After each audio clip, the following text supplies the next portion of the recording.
Hello दोस्तों, स्वागत है आपका हमारे यूट्यूब चैनल मरीन वर्ल्ड में। दोस्तों, आज के इस वीडियो में मैं आप लोगों को लौह पुरुष सरदार वल्लभ भाई पटेल के बारे में बताऊंगा। दोस्तों, इस वीडियो में आगे बढ़ने से पहले मैं आपसे रिक्वेस्ट करना चाहूँगा कि अगर आपने अभी तक मेरा चैनल सब्सक्राइब नहीं किया है तो इसे ज़रूर सब्सक्राइब कर लीजिएगा, और अगर वीडियो अच्छा लगे तो इसे शेयर ज़रूर कीजिएगा। तो चलिए दोस्तों, इस वीडियो को स्टार्ट करते हैं। गुलाम भारत को आज़ाद करवाने के लिए अपना पूरा जीवन समर्पित करने वाले सरदार वल्लभ भाई पटेल को कौन नहीं जानता।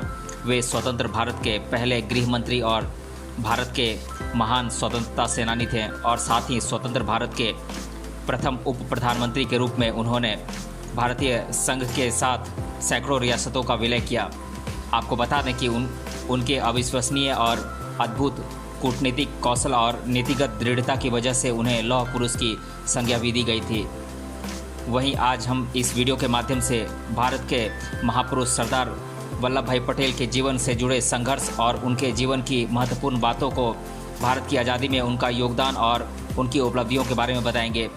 तो पहले हम इनके बारे में संक्षिप्त में जान लेते हैं। इनका पूरा नाम है सरदार वल्लभ भाई पटेल, और इनका जन्म हुआ था 31 अक्टूबर 1875 को गुजरात के नाडियाद ज़िले में, और इनकी मृत्यु हुई थी 15 दिसंबर 1950 को बॉम्बे में। इनके पिता का नाम था झाबेर भाई पटेल और माता का नाम लाडबाई। इनकी पत्नी का नाम था झाबेरबा और बच्चों का नाम दहिया भाई पटेल और मनीबेन पटेल। इनकी शिक्षा हुई थी एनके हाई स्कूल गुजरात से और पेटलास इंस ऑफ कोर्ट लंदन इंग्लैंड से, और इनका स्मारक बना है गुजरात के केवड़िया डिस्ट्रिक्ट में स्टैच्यू ऑफ यूनिटी, जो कि 182 मीटर ऊंचा है। अब हम सरदार वल्लभ भाई पटेल के बारे में विस्तार से जान लेते हैं। सरदार वल्लभ भाई पटेल 31 अक्टूबर साल 1875 में गुजरात के नाडियाद में एक जमींदार परिवार में पैदा हुए थे। वे अपने पिता झाबेर भाई पटेल और माता लाडबाई के चौथे बेटे थे। उनके पिता एक किसान थे, जबकि उनकी माता एक आध्यात्मिक और धर्मपरायण महिला थीं। आपको बता दें कि उनके 3 बड़े भाई नरसी भाई, विट्ठल भाई और सोमा भाई पटेल, और एक बहन थी जिसका नाम दहिबा पटेल था। बाल विवाह की प्रथा के तहत वल्लभ भाई पटेल की शादी महज 16 साल की उम्र में वर्ष 1891 में झाबेरबा नामक कन्या से कर दी गई, जिनसे उन्हें दहिया भाई पटेल और मनीबेन पटेल नाम की 2 संतानें हुईं। वल्लभ भाई पटेल जी की पत्नी झाबेरबा कैंसर से पीड़ित होने की वजह से उनके साथ ज़्यादा दिन तक नहीं रह सकीं। झाबेरबा साल 1909 में वल्लभ भाई पटेल का साथ छोड़कर इस दुनिया से चली गईं। जब झाबेरबा के निधन की खबर वल्लभ भाई पटेल जी को मिली तो उस वक्त वे किसी कोर्ट की कार्रवाई में व्यस्त थे, और उन्होंने यह खबर सुनने के बाद भी अपनी कार्यवाही जारी रखी और वे मुकदमा जीत भी गए। इसके बाद उन्होंने अपनी पत्नी के निधन की खबर सबको दी, और इसके बाद उन्होंने अपना पूरा जीवन अपने बच्चों के साथ विधुर व्यतीत किया। वल्लभ भाई पटेल ने अपनी शुरुआती शिक्षा एक गुजराती मीडियम स्कूल से की थी। इसके बाद उन्होंने इंग्लिश मीडियम स्कूल में एडमिशन ले लिया था। उन्हें अपनी स्कूली शिक्षा पूरी करने में काफ़ी वक्त लगा था। साल 1897 में 22 साल की उम्र में उन्होंने अपनी 10वीं की परीक्षा पास की। परिवार की हालत सही नहीं होने की वजह से उन्होंने कॉलेज जाने की बजाय घर पर रहकर ही उधार की किताबें लेकर पढ़ाई की। इसके साथ ही उन्होंने जिलाधिकारी की परीक्षा की भी तैयारी की। घर पर रहकर ही उन्होंने तैयारी की।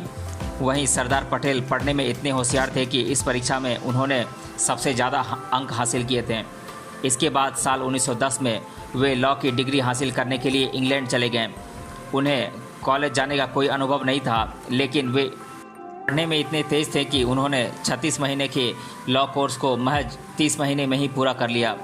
इस तरह साल 1913 में वल्लभ भाई पटेल ने इंस ऑफ कोर्ट से अपनी लॉ की पढ़ाई पूरी की, और इस दौरान उन्होंने सर्वाधिक अंक पाकर अपने कॉलेज में टॉप किया था। इसके बाद वे भारत लौट आए और गुजरात के गोधरा में उन्होंने अपनी लॉ की प्रैक्टिस की शुरुआत की। वहीं उनकी कानून में कुशल दक्षता को देखकर ब्रिटिश सरकार ने उन्हें कई बड़े पदों पर नियुक्ति देने की पेशकश भी की थी, लेकिन वल्लभ भाई पटेल ने ब्रिटिश सरकार का कोई भी प्रस्ताव स्वीकार नहीं किया, क्योंकि वे ब्रिटिश कानूनों को बिल्कुल पसंद नहीं करते थे और उसके सख्त विरोधी थे। इसीलिए उन्होंने अंग्रेज़ों के साथ काम करने के प्रस्ताव को ठुकरा दिया था। इसके बाद वे अहमदाबाद में एक सफल बैरिस्टर के तौर पर काम करने लगे और साथ ही गुजरात क्लब के मेंबर भी बन गए। इस दौरान उन्होंने महात्मा गांधी जी के एक लेक्चर में हिस्सा लिया, जिसके बाद वे गांधी जी के विचारों से काफ़ी प्रभावित हुए, और इसके बाद उन्होंने गांधी जी का अनुयायी बनने का फैसला लिया और इस तरह वे गांधीवादी सिद्धांतों पर चलने लगे और फिर धीरे धीरे राजनीति का हिस्सा बन गए। भारत की आज़ादी के महानायक महात्मा गांधी जी के प्रभावशाली विचारों से प्रेरित होकर वल्लभ भाई पटेल ने छुआछूत, जातिवाद, महिलाओं के खिलाफ हो रहे अत्याचारों के खिलाफ अपनी आवाज़ उठाई और सामाजिक बुराइयों को दूर करने के लिए काफ़ी प्रयास किए। इसके साथ ही उन्होंने गांधीवादी विचारधारा को अपनाते हुए भारत के स्वतंत्रता आंदोलन में हिस्सा लेने का फैसला लिया। महात्मा गांधी जी के शक्तिशाली विचारों से प्रभावित होकर वल्लभ भाई पटेल ने साल 1917 में खेड़ा आंदोलन में अपनी महत्वपूर्ण भूमिका निभाई। दरअसल उस दौरान गुजरात का खेड़ा क्षेत्र बुरी तरह सूखे की चपेट में था। ऐसे में किसान अंग्रेजों द्वारा लगाए गए कर को देने में असमर्थ थे, जिसके चलते किसानों ने ब्रिटिश सरकार से कर में राहत देने की मांग भी की थी। लेकिन जब किसानों के इस प्रस्ताव को अंग्रेजों द्वारा अस्वीकार कर दिया गया तो सरदार वल्लभ भाई पटेल ने बड़े स्तर पर नो टैक्स कैंपेन का नेतृत्व किया और किसानों को अंग्रेजों को कर नहीं देने के लिए प्रोत्साहित किया। वहीं इस संघर्ष के बाद ब्रिटिश सरकार को वल्लभ भाई पटेल की दृढ़ता के आगे झुकने के लिए विवश होना पड़ा और किसानों को कर में राहत देनी पड़ी। वहीं स्वतंत्रता आंदोलन में वल्लभ भाई पटेल ने यह सबसे पहली सफलता हासिल की थी। वल्लभ भाई पटेल गांधी जी के विचारों से इतने प्रभावित थे कि साल 1920 में असहयोग आंदोलन में उन्होंने स्वदेशी खादी वस्तुओं को अपनाया और विदेशी कपड़ों की होलिका जलाई। इसके अलावा सरदार वल्लभ भाई पटेल ने गांधी जी के शांतिपूर्ण तरीके से किए गए देशव्यापी आंदोलन जैसे कि स्वराज आंदोलन, भारत छोड़ो आंदोलन, दांडी यात्रा समेत तमाम आंदोलनों में उनका सहयोग दिया। अपनी वाक शक्ति से लोगों को प्रभावित करने वाले सरदार पटेल ने साल 1928 में साइमन कमीशन के खिलाफ छेड़े गए बारदोली सत्याग्रह के दौरान लोगों को अपने महान विचारों से काफ़ी प्रेरित किया, जिसके चलते लोग अंग्रेजी सरकार द्वारा बढ़ाए गए कर नहीं देने पर राजी हो गए और ब्रिटिश वायसराय को हारना पड़ा। वहीं इस आंदोलन का सशक्त नेतृत्व करने के लिए सरदार वल्लभ भाई पटेल लोगों के बीच काफ़ी मशहूर हो गए और बारदोली के लोग उन्हें सरदार कहकर पुकारने लगे। इस तरह बाद में सरदार शब्द उनके नाम के आगे जुड़ गया। सरदार वल्लभ भाई पटेल की ख्याति लगातार बढ़ती ही जा रही थी। यही वजह है कि उन्होंने अहमदाबाद में हुए निगम के चुनावों में लगातार जीत हासिल की। आपको बता दें कि साल 1922, 1924 और 1927 में वे अहमदाबाद के निगम के अध्यक्ष के तौर पर चुने गए। वहीं साल 1931 में सरदार वल्लभ भाई पटेल कांग्रेस के 36वें अहमदाबाद अधिवेशन की स्वागत समिति के अध्यक्ष बनाए गए और वे गुजरात प्रदेश की कांग्रेस समिति के पहले अध्यक्ष के रूप में नियुक्त हुए और जिसके बाद साल 1945 तक वे गुजरात के कांग्रेस के अध्यक्ष रहे। हालांकि इस दौरान उन्हें कई बार जेल भी जाना पड़ा। भारत की आज़ादी के बाद वे भारत के पहले गृह मंत्री और उप प्रधानमंत्री बने। वैसे सरदार वल्लभ भाई पटेल की ख्याति इतनी फैल गई थी कि वे प्रधानमंत्री पद के प्रथम दावेदार थे, लेकिन गांधी जी की वजह से उन्होंने खुद को इस दौड़ से दूर रखा और जवाहरलाल नेहरू को देश का प्रथम प्रधानमंत्री बनाया गया।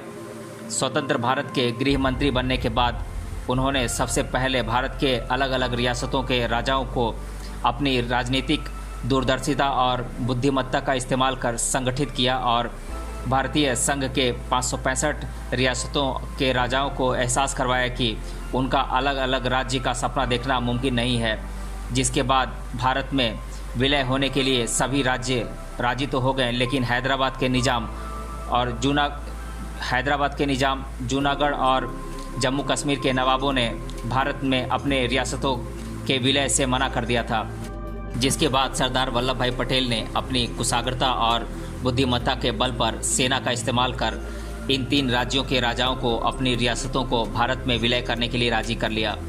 इस तरह वल्लभ भाई पटेल ने भारतीय संघ को बिना किसी लड़ाई झगड़े के शांतिपूर्ण तरीके से एकीकृत किया। वहीं इस महान काम के लिए उन्हें लौह पुरुष की उपाधि भी दी गई। अब हम सरदार पटेल और भारत का विभाजन के बारे में जान लेते हैं। मुस्लिम लीग के नेता मोहम्मद अली जिन्ना के नेतृत्व में बढ़ते अलगाववादी आंदोलन ने स्वतंत्रता से ठीक पहले हिंदू मुस्लिम दंगों को हिंसात्मक रूप दे दिया था, जिस पर सरदार पटेल का मानना था कि स्वतंत्रता के बाद इस तरह के हिंसात्मक और सांप्रदायिक दंगे केंद्र सरकार की कार्यदक्षता को कमज़ोर बना देगी, जो कि लोकतांत्रिक राष्ट्र को मजबूत करने के लिए विनाशकारी साबित होगा। इस तरह इस समस्या का समाधान करने के लिए उन्होंने दिसंबर 1946 में एक सिविल वर्कर वीपी मेनन के साथ काम किया और फिर विभाजन परिषद पर भारत का प्रतिनिधित्व किया। अब हम सरदार पटेल के निधन के बारे में जान लेते हैं। साल 1950 में सरदार वल्लभ भाई पटेल का स्वास्थ्य खराब रहने लगा। वहीं 2 नवंबर साल 1950 में उनकी तबीयत इतनी बिगड़ गई कि वे बिस्तर से भी नहीं उठ पाते थे। इसके बाद 15 दिसंबर साल 1950 को उन्हें हार्ट अटैक आया, जिसके चलते इस महान आत्मा का निधन हो गया। दोस्तों, ये वीडियो काफ़ी लंबा होने वाला है। आज के वीडियो में हम इतना ही रहने देते हैं।